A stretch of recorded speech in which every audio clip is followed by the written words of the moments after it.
Honeybees help feed us.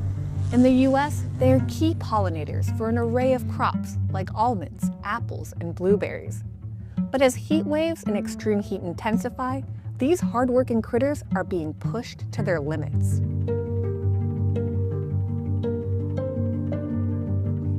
Honeybees cool their hive through something called evaporative cooling. They're the inventors of air conditioning. They gather water and bring it back to the colony. They drop little water droplets throughout the hive and fan their wings at a rapid pace to spread the cool air. This cooling tactic comes at a cost.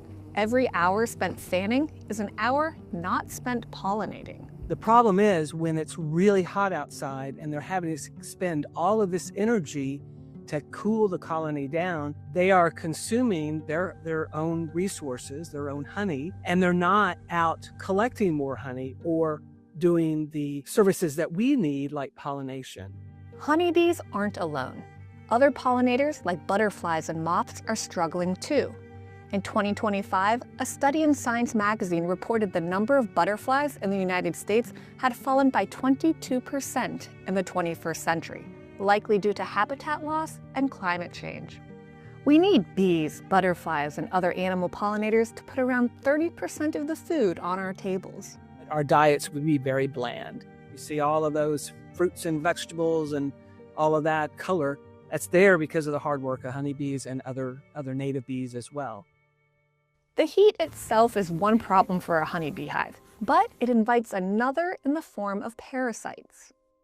In the summertime, we're really concerned about the varroa mite and the impact that they have. The honeybees are at their highest population in the middle of the summer, and that's also when there is the varroa mite boom. It's our responsibility as good beekeepers to make sure that we're able to treat the colony. However, we are only able to treat the bees with the medicine when it's not too hot.